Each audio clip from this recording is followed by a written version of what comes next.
İstanbul'dan sadece 6 saat uzaklıktaki Bulgaristan'ın biricik şehri Plovdiv'deyim. Kapı komşumuz Bulgaristan'a her gün Esenler Otogarı'ndan Hoskova, Plovdiv ve Sofya'ya otobüs seferleri var. Ben de Bulgaristan'ın en sıcak şehirlerinden biri olan Plovdiv'e yani Filipe'ye yolumu düşürüyorum.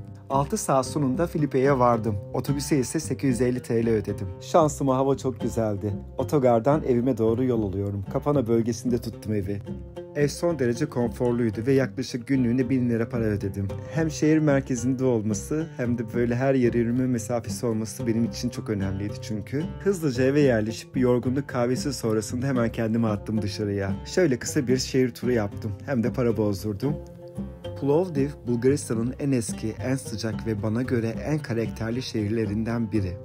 Roma'dan Osmanlı'ya her medeniyet bu sokaklarda iz bırakmış. Bir gün Kapana'nın renkli sokaklarında kaybolur, bir gün 2000 yıllık bir tiyatronun merdivenlerinde oturursun burada. Kısa bir merkez turundan ve paramı bozdurduktan sonra Kapana bölgesine dönüyorum. Kapana, Plovdiv'in en popüler ve en özgün bölgelerinden biri. Öğle yemeği için Dünyas isimli bir Yunan restoranı buldum burada. Oturdum, şöyle güzel bir kalamar, yanına güzel bir Greek salata söyledim. Öğle yemeği için güzel bir tercih yaptım bence. Hem hafifti hem de çok şahaneydi burası. Yemek sonrası güzel bir kahve için Dujuma Camii'nin altında bulunan Dujuma Kafe'ye gittim. Sanırsam bütün Türkler buraya toplanmıştı. İçerisi ise bizim kültürümüze ait neler varsa hepsi oradaydı. Öyle güzel bir 2 dilim baklava, yanında mis gibi Türk kahvesi söyledim burada. Burada oturmak gerçekten iyi geldi bana. Hem yol yorgunluğumu attım hem de keyif sürdüm bol bol. Yarın ise şehri çok fazla gezeceğim için bugünü dinlenmeye adadım, bir de yemek yemeye. Akşam yemeği adresim ise Plovdiv'in en meşhur yerlerinden biri. Burayı çok methettiler bana, ben de hemen aldım soluğu burada. Buranın adı Alyak, Bulgarca keyif yapmak zannedersem adının anlamı. Yani boş zamanların tadını çıkarmak. Menü harika, buranın ismi gibi ruhu da çok rahat. Kendime trüflü papardelle söyledim, tadı hala aklımda. Plovdiv'e gelirseniz muhakkak buraya uğrayın. Gerçekten dedikleri gibi varmış. İkinci gün güne mahallemde başlamak istedim. Kapanayı bir de güneşli saatlerde sabah gezmek istedim. Her yerde grafitiler, müzikler, sanat galerileri. Kendinizi bir anda Avrupa filminde hissediyorsunuz burada. Sonra şehir merkezine doğru yürüdüm. Kinyas Alexander Caddesi'ne geçtim. Avrupa'nın en uzun caddelerinden biri burası. Bir anda 2. yüzyıldan kalma Roma stadyumu çıkıyor karşınıza. Şehrin ortasında antik bir arena. Hemen yanı başında Dujuma Camii var. 14. yüzyıldan kalma Osmanlı döneminden kalan bir yapı. Ve yol üstünde bir heykel. Çılgın Milyo. Şehrin efsane karakteri. Hala herkesin yüzünü güldürüyor burada. Yönümü Plovdiv'in kalbi olan Eskişehir'e çevirdim sonra. Arnavut kaldırımlar, cumbalı Osmanlı ve Bulgar evleri, pastel renkli duvarlar. Plovdiv'in kalbi Eskişehir'i dağıtarmış. Arnavut kaldırımlı sokaklarda yürürken zamanın yavaşladığını hissediyorsunuz burada. Bir yanda Osmanlı'dan kalan cumbalı evler, diğer yanda Bulgar barok mimarisiyle boyanmış pastel renkli duvarlar. Her kapı, her pencere geçmişten bir hikaye fısıldıyor sanki. Hisar Kapı'dan geçip aşağıya doğru indiğinde sadece bir mahalle değil, yüzyılların içerisinde yürüyorsunuz burada. Burası bir şehir değil, yaşayan bir tarih, yürüyen bir masal. Ben de her köşeye, her ayrıntıya dikkat ederek yürüyorum burada. Hiçbir şey kaçırmak istemiyorum. Ve büyüleniyorum tabii ki doğal olarak. Sonra düşürdüm yolumu buranın en güzel müzelerinden biri olan Plovdiv Etnografya Müzesi'ne. Burası 1847 yılında Filipeli tüccar Arger Hristof Kuyumcuoğlu için inşa edilmiş. Yıllar içinde kızlar pansiyonu, tütün deposu, hatta sirke fabrikası bile olmuş. 1938'de ise restore edilip müzeye çevrilmiş.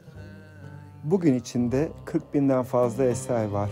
Geleneksel kıyafetler, mobilyalar, el dokuması halılar, müzik aletleri ve dini objeler. Her bir odası ayrı bir dünya ama etkileyici bir kısım üst kattaki oval salon. Tavanında Trakya güneşi olarak bilinen ahşap oymalı süslemeler var. Gerçekten göz kamaştırıyor. Müzeye giriş ücreti 6 leva.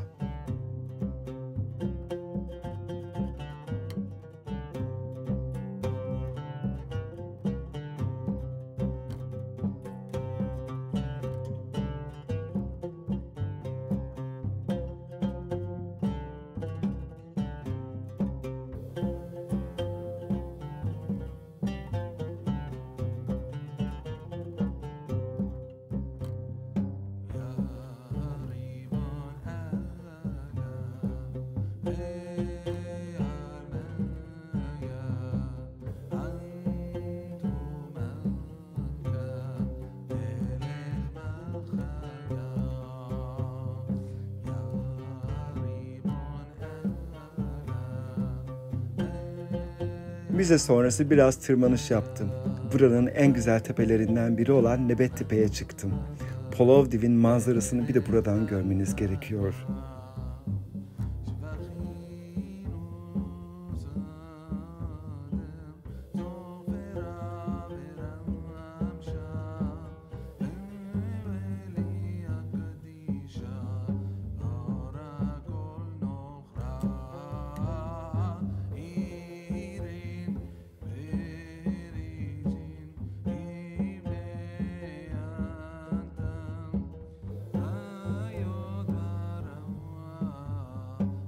Nebettepe sonrası ise soluğu aldım.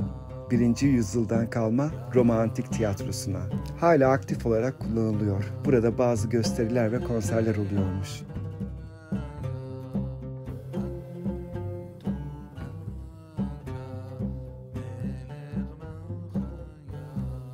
İki günlük Plovdiv gezimin sonuna doğru yaklaşırken bütün yorgunluğumu atmak için şehir merkezinde bir kahve molası verdim.